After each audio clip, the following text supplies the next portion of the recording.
Pues hermanos, vamos a abrir nuestras Biblias en el Evangelio de Lucas. Evangelio de Lucas, capítulo 13.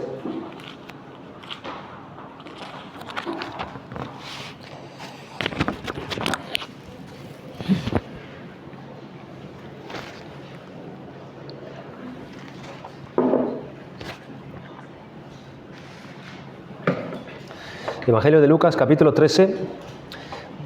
Vamos a leer a partir del versículo 6 hasta el versículo 9. Vamos a meditar en la parábola de la higuera, esa higuera que no daba fruto. Evangelio de Lucas, capítulo 13, versículo 6, dice así. Dijo también esta parábola. Tenía un hombre una higuera plantada en su viña y vino a buscar fruto en ella y no la halló. Y dijo el viñador, he aquí, hace 3 años que vengo a buscar fruto en esta higuera y no la hallo. Córtala. ¿Para qué inutiliza también la tierra? Él entonces respondiendo le dijo, Señor, déjala todavía este año hasta que yo cave alrededor de ella y la abone. Y si diere fruto, bien. Y si no, la cortarás después.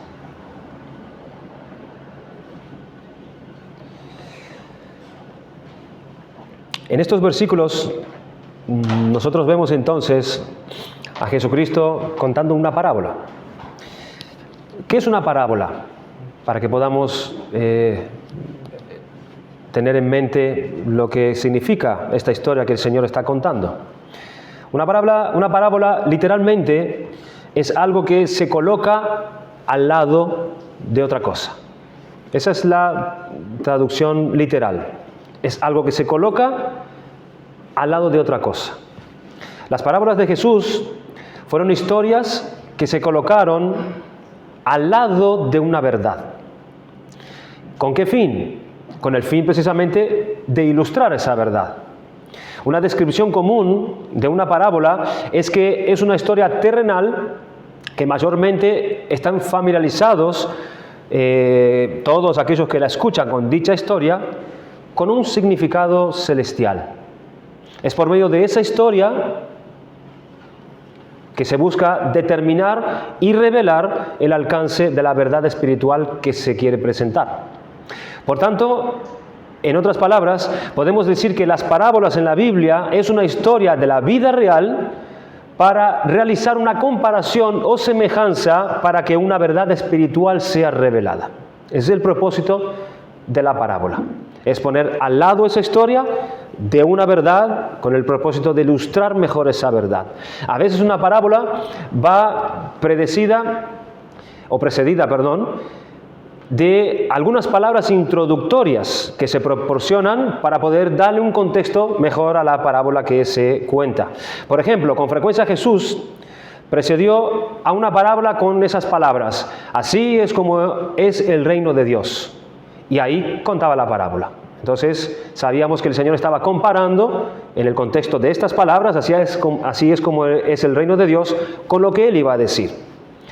Por ejemplo, antes de la parábola del fariseo y del publicano, nosotros leemos esto. A unos que confiaban en sí mismos como justos y menospreciaban a los otros, dijo también esta parábola. Y ahí cuenta la historia del fariseo y del publicano. Entonces, esas palabras nos ponen en contexto para saber de qué se va a tratar la parábola que va a contar. A veces una parábola va precedida de algunas palabras introductorias que proporcionan un contexto. Así que esta parábola de Lucas 13, precisamente, hay un contexto por el cual el Señor cuenta esta parábola. Y ese contexto es el pasaje anterior, por eso el Señor cuenta esa parábola. El pasaje anterior es la primera parte de estas palabras. En ella nuestro Señor abordó una cuestión que tenía que ver con esas desgracias o con estas catástrofes que suceden con cierta frecuencia en la vida de ciertos hombres. Lee conmigo ahí en el capítulo 13, versículo del 1 al 5, estas palabras introductorias a la parábola que el Señor contó. Dice así, versículo 1. En este mismo tiempo estaban allí algunos que le contaban acerca de los galileos cuya sangre Pilato había mezclado con los sacrificios de ellos. Respondiendo Jesús les dijo: ¿pensáis que estos galileos, porque padecieron tales cosas, eran más pecadores que todos los galileos? Os digo no. Antes, si no os arrepentís, todos pereceréis igualmente. O aquellos 18 sobre los cuales cayó la torre de Siloé y los mató, ¿pensáis que eran más culpables que todos los hombres que habitan en Jerusalén? Os digo no. Antes, si no os arrepentís, todos pereceréis igualmente. Aquí entonces hay unas ciertas personas comentando unos sucesos que sucedieron allí en Jerusalén. Y lo explicaban precisamente con ideas equivocadas o explicaban esos acontecimientos con una teología errada. Ellos pensaban que esas personas que sufren tales desgracias en sus vidas se debe a que hay en ellos pecados más notorios o pecados más graves que en otras personas. Como que la justicia divina es implacable aquí y ahora con esta clase de personas. Sus grandes pecados merecen tales castigos. Ese era su raciocinio. Pero Jesucristo necesitó corregir esa teología. Y les dice que si ellos están vivos, si ellos no han sufrido este tipo de desgracia, así como los otros, no quiere decir que sean mejores que ellos, o más aprobados delante de Dios, o que están en una posición más favorable ante la justicia de Dios. El hombre se suele apoyar en su propia bondad, en su propia justicia, y siempre estamos comparando los pecados de los otros con nuestros pecados. Y aquí siempre vemos los pecados de los demás como más grave ante Dios que los míos. Esta no es una teología anormal, esto es bastante común entre todos los hombres. Esa gente, dado que si no proceden al arrepentimiento, Cristo les dice que ellos perecerán igualmente. Ellos necesitan arrepentirse ante Dios de sus pecados, si no sufrirán la misma pérdida que estas personas. Pero fíjate que tenemos que hacer aquí un comentario para que no creamos que solamente estamos hablando de un sufrimiento terrenal, como la misma muerte o como la misma catástrofe que viene hacia nosotros. Porque la palabra perecerán, que usa aquí Jesús, es imprescindible en toda esta historia. Esta palabra perecerán, cuando Él dice, si usted no se arrepiente, perecerán igualmente como aquellos. Esa palabra perecerán significa ser destruido. Significa perderse para siempre. El sentido perceptivo del verbo implica la consumación del proceso de destrucción total. En otros textos, esta palabra aparece como morir, aparece como desaparecer completamente, aparece como desvanecer.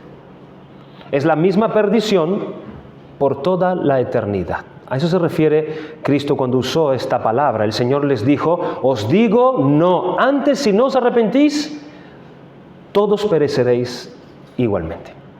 El arrepentimiento es lo único que puede hacer diferencia ante la justicia de Dios. Nosotros no somos mejores que aquellos que padecieron esas desgracias. Todos necesitamos ser librados de la destrucción eterna en el infierno a causa de nuestros pecados. Nuestros pecados necesitan ser perdonados y no hay perdón de pecados sin arrepentimiento. El concepto del desastre personal como resultado del pecado personal estaba profundamente arraigado en la conciencia del judío. Así pensaba él. Por ejemplo, lo vemos en la historia de Job, donde sus amigos atribuían todas sus desgracias a pecados que cometió este hombre contra Dios. O en Juan, capítulo 9, versículo 2, dice, y le preguntaron a Jesús sus discípulos, cuando vieron el ciego de nacimiento, diciendo, Rabí, ¿quién pecó, este o sus padres, para que haya nacido ciego? Como que el judío tenía un concepto de que si te pasaban grandes catástrofes o cosas difíciles en la vida, estaba asociado con el pecado. Jesús no solamente refutó eso, sino que además enfatizó que sin un verdadero arrepentimiento y una conversión genuina, nadie se salva, sino al contrario, todos perecen. El Señor les dijo, os digo, no, antes si no os arrepentís, todos perecerán igualmente. ¿Qué es el arrepentimiento? ¿Qué es lo que está pidiendo aquí el Señor? ¿Qué es lo que está exigiendo al hombre cuando Él dice arrepentimiento? Jeremy Walker, en su libro ¿Qué es el arrepentimiento?, él lo define de la siguiente manera. El arrepentimiento es fundamentalmente un cambio radical y profundo en el corazón que tiene como resultado un cambio profundo y radical en la vida. Voy a repetir su concepto. El arrepentimiento es profundamente un cambio radical y profundo en el corazón que tiene como resultado un cambio profundo y radical en la vida. Cristo está diciendo, si no sufrís un cambio radical y profundo en el corazón, pereceréis todos eternamente.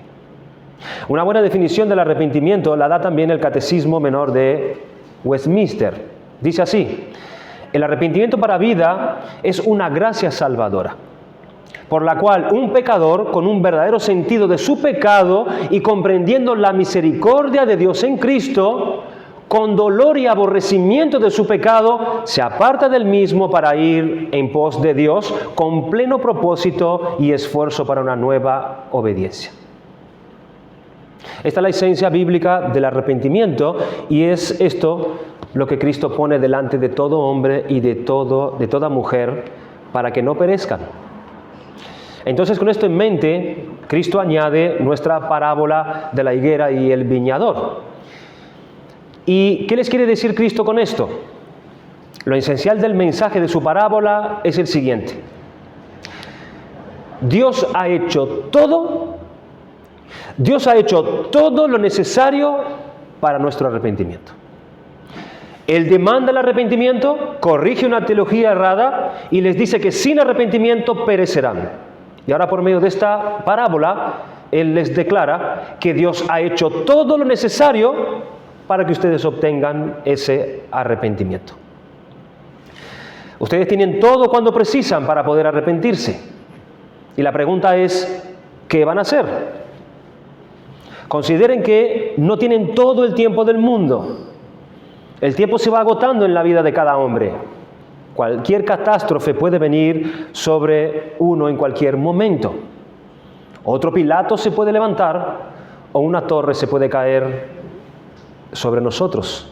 Así que el llamado al arrepentimiento es urgente, es ya. Concluye esta cuestión abierta y el Señor Jesucristo dice: si diere fruto, bien, y si no diere fruto, córtala, dice. Muchos enseñan este pasaje para poder enseñar que aquí cuando el Señor dice o habla de frutos, está hablando de los frutos del Espíritu, de Gálatas 5. Ese fruto que el Señor demanda de su iglesia cuando Él vuelva por segunda vez. Amor, gozo, paz, paciencia, benignidad, bondad, fidelidad, mansedumbre, dominio propio. Nosotros bien podíamos usar esta palabra para poder ilustrar estos frutos, pero no es este tipo de fruto el que se refiere Cristo cuando dice: he aquí, hace 3 años que vengo a buscar fruto en esta higuera y no la hallo. No, sino que el fruto del que habla el Señor es el mismo fruto que les recrimina en el contexto anterior a todas estas personas. Antes, si no os arrepentís, todos pereceréis. El fruto del que habla el labrador de la parábola es el arrepentimiento. De ese fruto está hablando. Ese es el precioso fruto que Dios quiere ver en todo hombre, ante el cual todo el mundo tendrá que responder. El contexto de la parábola es el siguiente: un hombre tenía un terreno con una viña, ahí en ese terreno había una higuera, y él venía a buscar fruto en ella cuando era el tiempo, pero no la halló. Y esto sucedió en varias ocasiones. Entonces el dueño de la viña llama al viñador, es decir, al agricultor que trabajaba en esa viña, y le dijo que esta viña ya lleva 3 años viniendo él a buscar el fruto en ella y nada, y no la halla. Y le dice: ¿qué hace aquí este árbol entonces? Inutilizando este terreno que se podía usar para otra cosa. ¿Qué hace aquí este árbol? El agricultor, que seguramente ya tenía un cierto cariño a ese árbol, a esa higuera, le dijo que esperase una temporada más. Él va a dedicarle unos cuidados más, a remover la tierra, a tratarla con abono, y vamos a ver si da fruto. Y si no da fruto, puedes cortarla. ¿A qué personas tenía en mente nuestro Señor al contar esta parábola? ¿A qué personas tenía en mente Él? Bueno, el Señor podría tener en mente o delante de Él a esas personas de Jerusalén, ¿verdad? Al pueblo de Israel, a quien Él habló en el versículo 4, a aquellos 18 sobre los cuales cayó la torre de Siloé y los mató. ¿Pensáis que eran más culpables que todos los hombres que habitan en Jerusalén? Allí está Él mencionando al pueblo de Jerusalén. Este pueblo de Israel se asemejaba a esta higuera, a quien Dios plantó en su viña y había sido cuidada y regada a lo largo de años. ¿Y de qué manera hizo esto Dios? ¿De qué manera Dios dio este cuidado? ¿De qué manera movió la tierra? ¿De qué manera abonó la tierra? Pues bueno, Dios le ha dado los patriarcas. Dios le ha dado los profetas. Dios le ha dado reyes, sacerdotes, el templo, la ley. ¿Y a dónde ha llegado este pueblo? Y aún así, qué duros estaban para con Dios. El viñador ahora iba a realizar unos cuidados especiales más.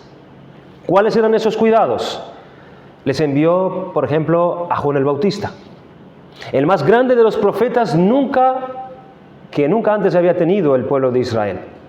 Y tras él vino personalmente el Mesías, el Hijo de Dios, con su obra aquí en la tierra, para darles todo lo que ellos necesitaban para dar ese fruto de arrepentimiento.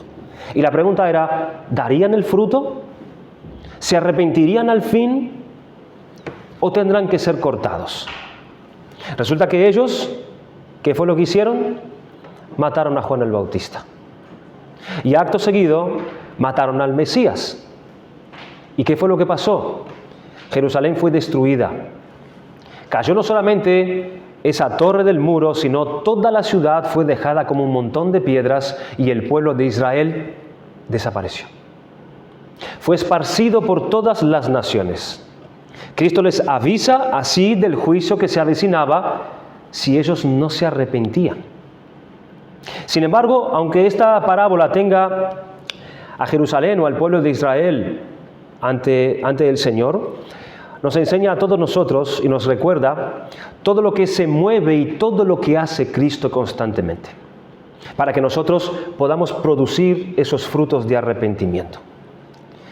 Pero antes debemos observar algunas cuestiones. La primera cuestión es que esta parábola no nos está representando el debate entre el hombre en nuestro interior para el arrepentimiento, sino que precisamente el debate es entre el viñador y el propietario de la viña.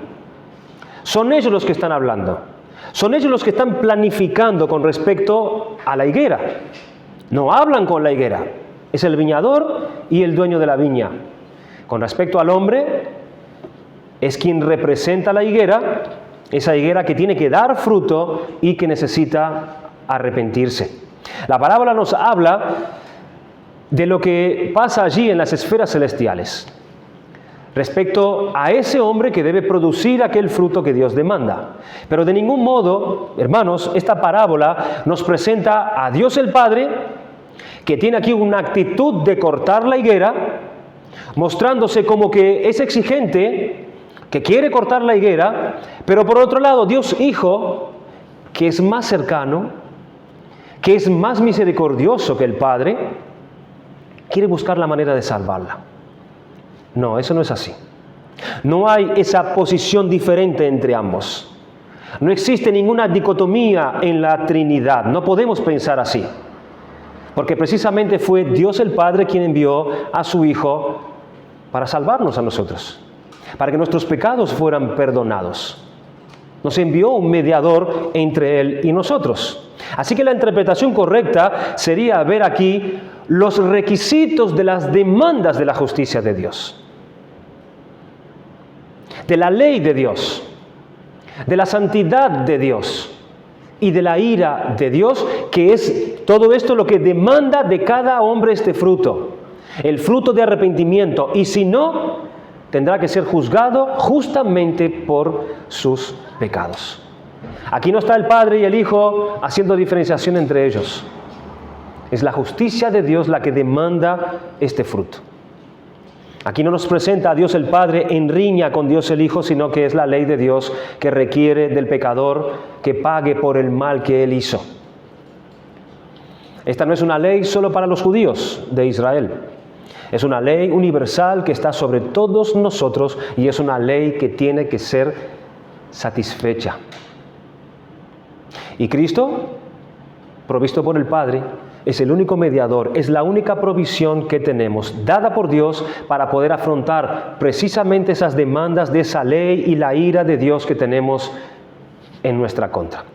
La gracia de Dios nos ha provisto a Cristo para esto, para saldar esta infinita deuda que hemos contraído con la justicia de Dios cuando nos hemos rebelado contra su santa ley, desobedeciéndola, rebelándonos contra ella, y así reconciliarnos con este Dios creador y todopoderoso a quien nosotros hemos ofendido. Así que Cristo representa y manifiesta esta gracia de Dios que aquí en la parábola pide una extensión de tiempo y hace todo lo que se debe hacer para que esta higuera dé el fruto necesario, para que el hombre pueda darse cuenta del peligro en el que está y se arrepienta. Dice el versículo 8, él respondiendo le dijo: Señor, déjala todavía este año, hasta que yo cabe alrededor de ella y la abone. Es decir, nada que sea necesario y útil para el arrepentimiento ha quedado sin hacer. Todo se ha hecho. Todo lo necesario ha sido hecho para el arrepentimiento del hombre.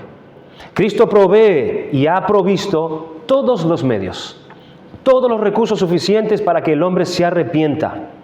El viñador va a venir y va a romper la tierra y va a poner abono para que la higuera así pueda producir fruto. Si el hombre viene a arrepentirse, es gracias a Cristo. Pero si no se arrepiente, es porque lo tuvo en poco, o porque se resistió a esos medios con los que Cristo le dio para que supiera y le ayudara a arrepentirse. Esta parábola entonces nos describe lo que hay detrás del hombre que necesita arrepentirse. Nos describe las exigencias de la ley de Dios sobre él, la justicia y la ira de Dios que la tiene en su contra, y describe también que la única esperanza que le queda al hombre es Cristo, quien es la manifestación de la compasión de Dios, para que prolonga un poco más el tiempo al hombre que tiene que arrepentirse y provee los medios que necesita el hombre para que produzca ese fruto de arrepentimiento. La segunda cuestión que tenemos que observar es que también en esta parábola, como antes de cortar la higuera, fíjese que el viñador intensifica el cuidado sobre ella para ver si escapa. En muchas ocasiones los judíos miraban los juicios de Dios, eran sorprendidos bajo los juicios de Dios, pero siempre eran precedidos, antes de que venga el juicio, por esas medidas más profundas de gracia sobre ellos cuando el Señor los amenazaba. Miremos, por ejemplo, el ejemplo de Noé, la época de Noé. Ese momento cuando se acercaba ese juicio tremendo que iba a caer sobre toda la humanidad en forma de diluvio universal.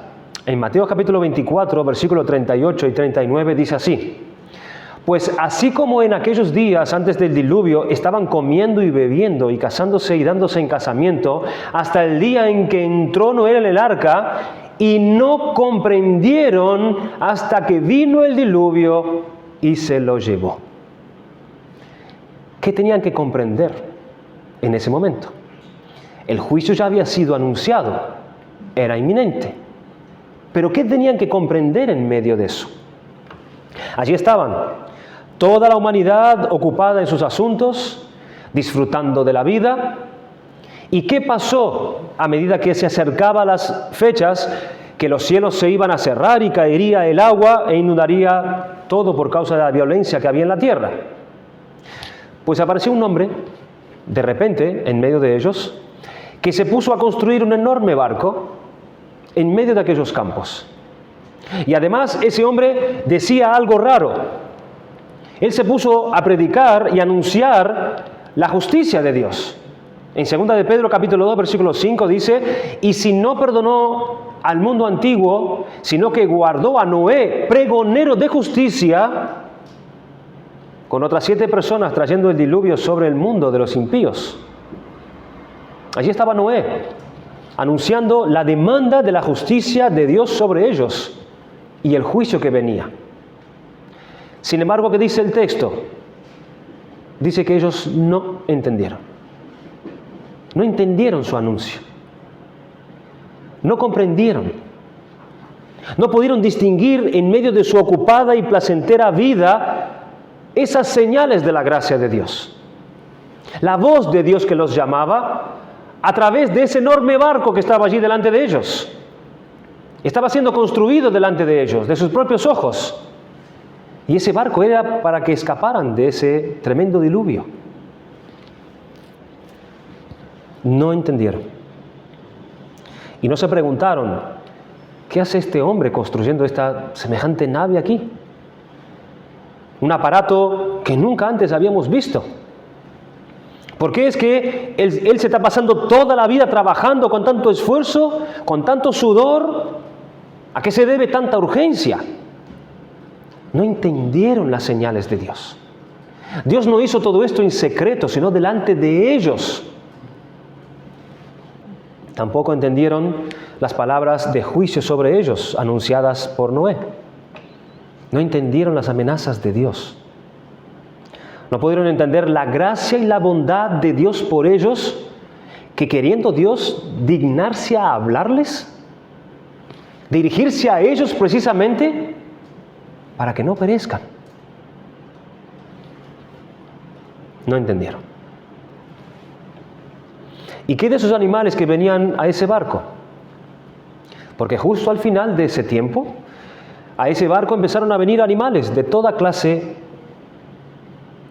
Ni Noé ni nadie fue a buscarlos. No se le estaba trayendo a estos animales en jaulas, capturados. Ni nadie los domó para que vinieran y entraran en el barco. Era algo asombroso delante de los ojos de todos ellos. Que ellos pudieran decir: ¿y estos animales? ¿Cómo es que están desfilando hacia el barco? ¿Qué es esto? ¿Qué es lo que está pasando acá? No entendieron.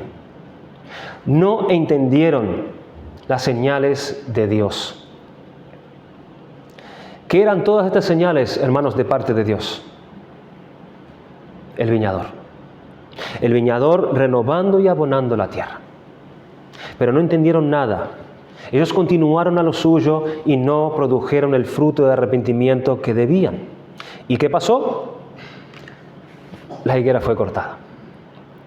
Dice en el versículo 39 de Mateo 24: y no comprendieron hasta que vino el diluvio y se lo llevó a todos. A todos. No entendieron. No entendieron las medidas de gracia de Dios para ellos antes del juicio venir. En Amós capítulo 3 versículo 7 leemos lo siguiente: ciertamente el Señor Dios no hace nada sin revelar su secreto a sus siervos los profetas. Miren la misericordia de Dios. Siempre que Dios iba a enviar su juicio sobre los hombres, antes las medidas de su gracia se intensificaban. El viñador va a romper la tierra y va a poner abono para que la higuera así pueda producir fruto. Qué misericordia y qué paciencia la de Dios, que precisamente antes de venir sobre nosotros su juicio y su castigo, se intensifica las medidas de su gracia. Otro ejemplo es la de Sodoma y Gomorra.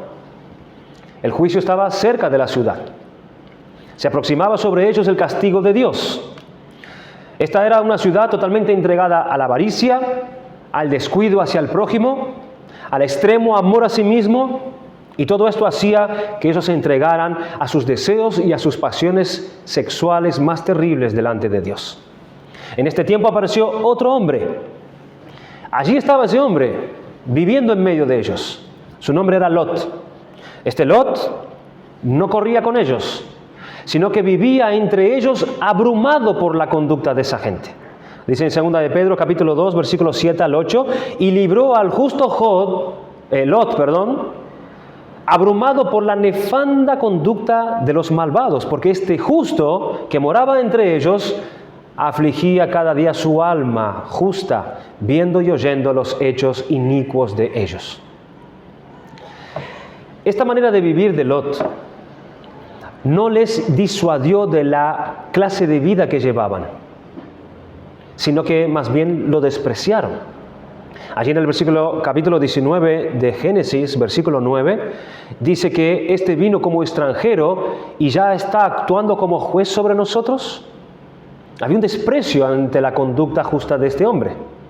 ¿Cómo le despreciaban diciendo que él no era ningún juez de ellos? Es decir, toda esta gente se sentía juzgada por la conducta de Lot, que no hablaba ni andaba en las cosas de ellos. Además, este era el sentir de todas las personas de Sodoma. Dice el versículo 4, aún no se habían acostado cuando los hombres de la ciudad, los hombres de Sodoma, rodearon la casa, tanto jóvenes como viejos, todo el pueblo sin excepción. Todos. ¿Qué era esto, hermanos? ¿Qué era esta manifestación de la conducta de este hombre en medio de ellos? Era el viñador. Era el viñador moviendo la tierra y abonándola por medio de la conducta y la vida de este Lot. Y no solamente esto, porque la gracia de Dios se iba intensificando. Además, justo la última noche antes del juicio, antes que lloviera fuego y azufre, vinieron a esa ciudad nada más y nada menos que 2 ángeles.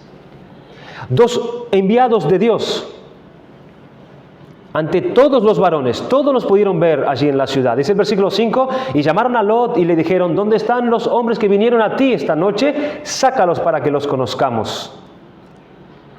Todos experimentaron de esos ángeles que visitó la ciudad.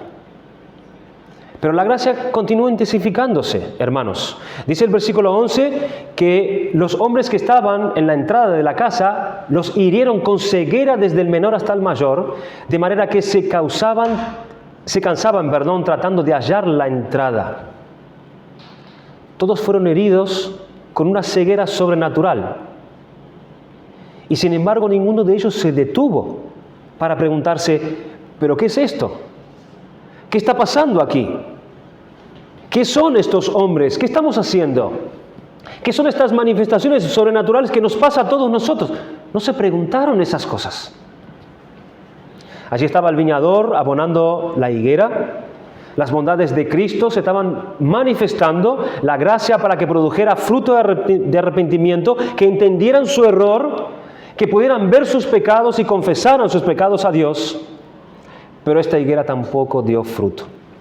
A la mañana siguiente, bien temprano, Abraham miró hacia esa ciudad y el cuadro de esa tierra fue de verdad asolador. Dice el versículo 27 y 29, y Abraham se levantó muy de mañana y fue al sitio donde había estado delante del Señor y dirigió la vista hacia Sodoma y Gomorra y hacia toda la tierra del valle, y miró, y aquí el humo ascendía de la tierra como el humo de un horno. Y aconteció que cuando Dios destruyó las ciudades del valle, se acordó Dios de Abraham e hizo salir a Lot de en medio de la destrucción, cuando destruyó las ciudades donde habitaba Lot.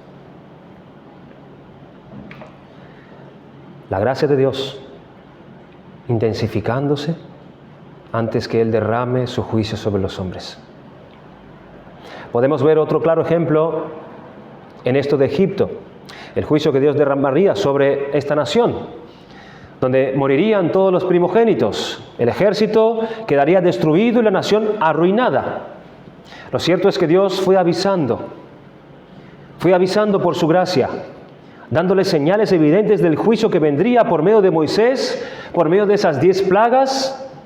Allí estaba el viñador, cavando y abonando, pero tampoco hubo el fruto esperado.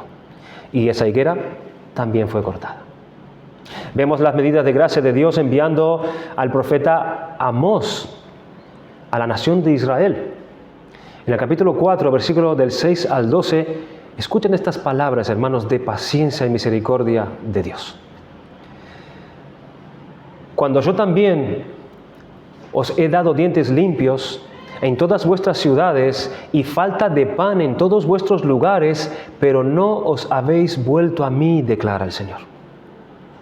Y además os retuve la lluvia cuando aún faltaban 3 meses para la siega, hizo llover sobre una ciudad y sobre otra ciudad no hice llover, sobre una parte llovía y la otra parte donde no llovía se secó, así que de 2 o 3 ciudades iban tambaleándose a otra ciudad para beber agua y no se saciaban, pero no os habéis vuelto a mí, declara el Señor. Os herí con viento abrasador y con añublo, y la oruga ha devorado vuestros muchos huertos y viñedos, vuestras higueras y vuestros olivos, pero no os habéis vuelto a mí, declara el Señor. Envié contra vosotros una plaga, como la plaga de Egipto. Maté a espada a vuestros jóvenes, junto con vuestros caballos capturados, e hice subir hasta vuestras narices el hedor de vuestro campamento, pero no os habéis vuelto a mí, declara el Señor. Os destruí como Dios destruyó a Sodoma y a Gomorra, y fuisteis como tizón arrebatado de la hoguera, pero no os habéis vuelto a mí, declara el Señor. Por tanto, así haré contigo, Israel, y porque te he de hacer esto, prepárate para encontrarte con tu Dios, oh Israel. Una y otra vez, una y otra vez, una y otra vez. Medidas de gracia que Dios tomó contra este pueblo, avisos para que ellos pudieran pensar, para que pudieran reflexionar, situaciones difíciles que les apretaban para volverse y arrepentirse para con Dios. Una y otra vez, una y otra vez. Pero esa higuera tampoco dio fruto. Esta gente no se arrepentía de esas cosas que debía de arrepentirse. Cosas que el profeta de Dios les estaba anunciando. Y lo cierto es que ellos tampoco llegaron a entender esas señales de Dios. No percibían el lenguaje con el que Dios les estaba hablando y llamando al arrepentimiento. Que todos esos males y calamidades que Dios les enviaba era llamándoles a que ellos se volvieran a Él. Y que dieran frutos dignos de arrepentimiento y cambiaran y remediaran sus caminos, sus deseos, sus acciones, para poder seguir en pos de Dios. El último ejemplo lo vemos en Apocalipsis capítulo 2, versículo del 20 al 22, que dice así: pero tengo esto contra ti, que toleras a esa mujer Jezabel, que dice ser profeta, y enseña y seduce a mis siervos a que cometan actos inmorales y coman cosas sacrificadas a los ídolos. Le he dado tiempo para arrepentirse y no quiere arrepentirse de su inmoralidad.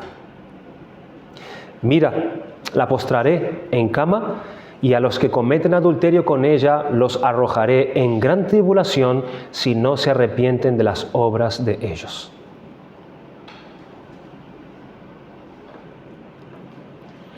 Un grupo que profesaba la fe en esta iglesia estaban siendo tolerantes con el mundo, con la inmoralidad del mundo, poniendo su corazón en las cosas del mundo. Y esto les llevó y les influyó en su manera de vivir. Y toma la figura de Jezabel, la esposa de Acab, que inducía al rey y al pueblo a adorar a dioses paganos. El viñador había pedido un poco de tiempo,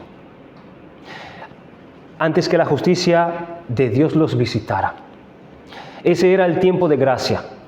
Allí estaba Él removiendo la tierra y poniendo el abono. Les había enviado palabra por sus siervos. Había hecho cosas, lo necesario. Hizo todo lo necesario para que produjesen fruto. Sin embargo, en esta iglesia tampoco hubo fruto. Dice el texto, no quieren arrepentirse. Y vemos que les anuncia tribulaciones y muerte, allí en el versículo 21 y 22. Hermanos, he aquí el punto. Antes de que vengan los juicios de Dios, nosotros podemos tener tiempos que Cristo nos concede, que las medidas de su gracia se incrementan. En ese tiempo Cristo nos va mostrando lo necesario para que nos arrepintamos de extravíos y males, para que podamos dar fruto de arrepentimiento delante de Dios. Un arrepentimiento con el que dejemos nuestra vida errada para ahora servir a Dios. ¿Cuántos de ustedes, los que estamos aquí, habrá estado Cristo moviendo la tierra y abonando la iglesia a lo largo de vuestra vida? ¿Cuánto tiempo? ¿Cuánto ha hecho Cristo por ustedes? ¿Cuántas señales ha traído a vuestra vida? Señales claras o señales más claras de aquellas personas en tiempo de Noé o de Sodoma. ¿Cuántas cosas Cristo les ha enseñado por medio de acontecimientos vividos y por las palabras del Evangelio que han oído vez tras vez? ¿Cuánto abono? ¿Cómo ha oxigenado vuestra tierra el Señor Jesucristo? ¿Hay el arrepentimiento? ¿El fruto de arrepentimiento que Dios espera? No queda mucho tiempo. Ese tiempo se acaba. El viñador le pidió solamente un año más. Y todos sabemos, hermanos, cómo vuela el tiempo, ¿verdad?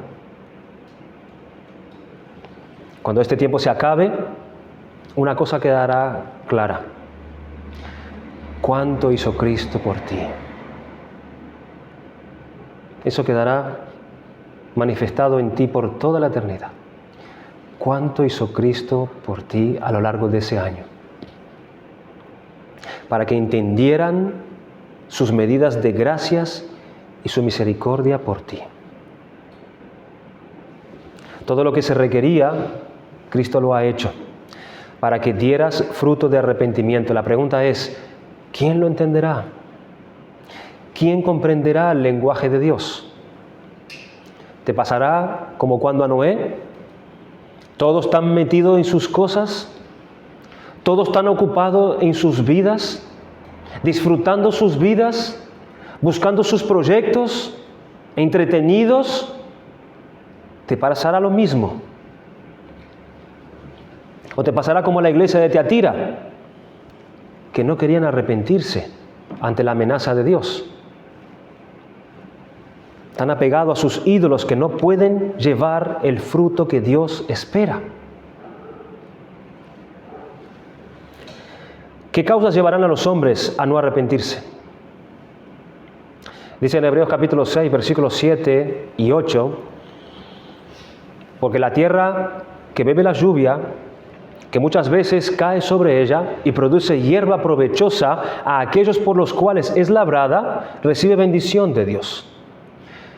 Pero la que produce espinos y abrojos es reprobada, está próxima a ser maldecida y su fin es el ser quemada. Hay una tierra que está pronto a ser maldecida y quemada. Esa donde llueve con frecuencia y resulta que lo que produce es espinos, cardos y nada que aproveche. Así pasa con aquel que oye con frecuencia el Evangelio, llueve sobre él constantemente, pero no cambia. No hay fruto. Espinos y cardos. Espinos y cardos. No hay un incremento allí de la percepción del amor de Dios. No hay obediencia a su palabra. No hay una conducta diferente, no hay una sujeción a la voluntad de Dios. No hay ojos para poder ver el mal que hay en él. Cristo le envía su palabra y habla con ellos por medidas de gracia. Allí les envía a sus ministros que les enseñan, que les exhortan, que los persuaden, pero ellos se duermen en el sermón. Así como entró, salió. O van con sus mentes para otros lados cuando están allí oyendo la palabra del Señor. Y no dan el fruto que Dios espera. La pregunta es, ¿qué esperanza hay para el que va así?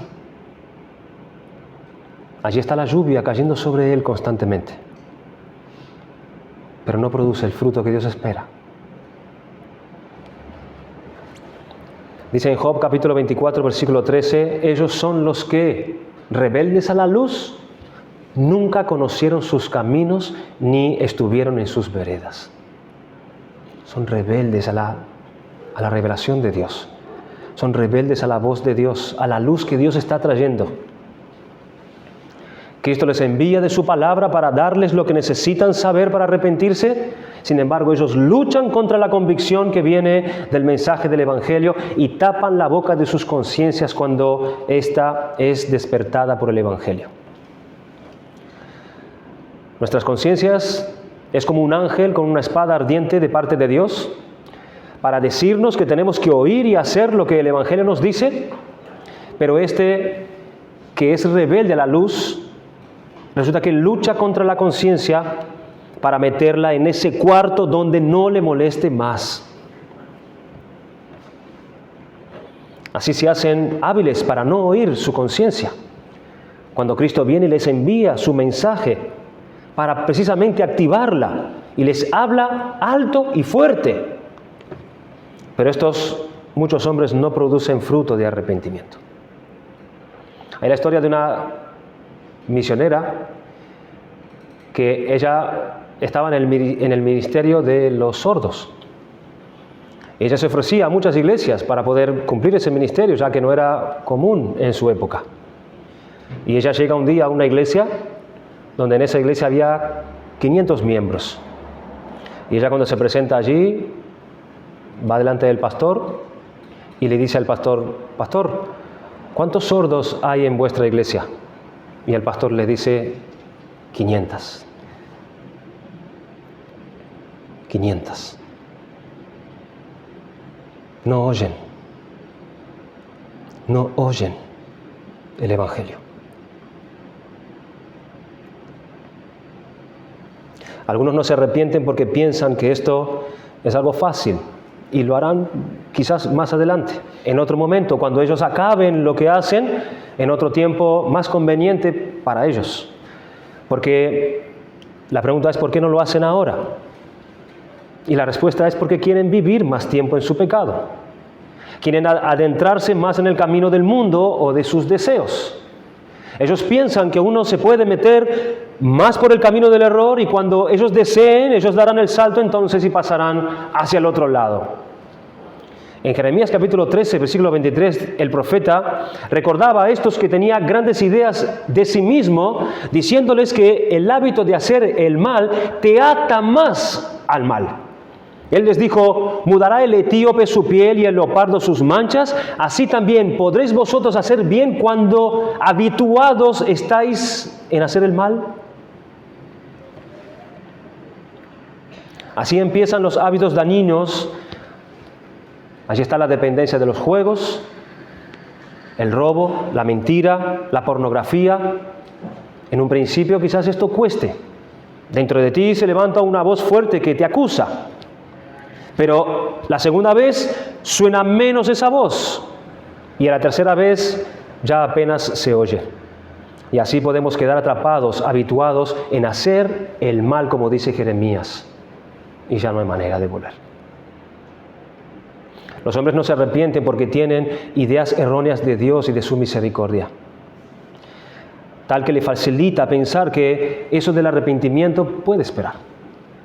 Piensa en un Dios que, aunque no se arrepienta ahora, Dios le va a bendecir seguramente. Y al final, Dios será misericordioso con él.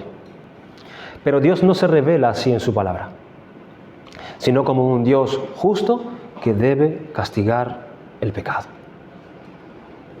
Todos los que están y estarán en el cielo es porque se arrepintieron de sus pecados.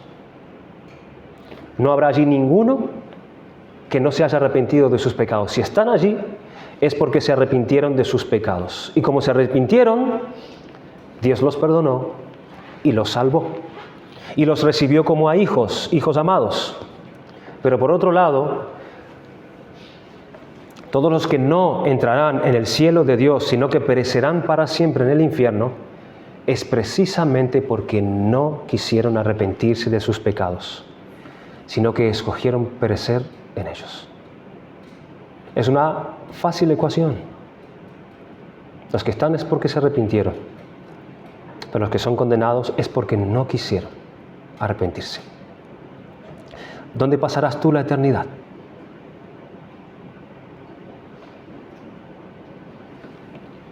¿Ya te has arrepentido ante Dios?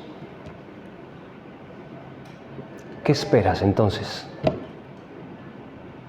¿Qué esperas?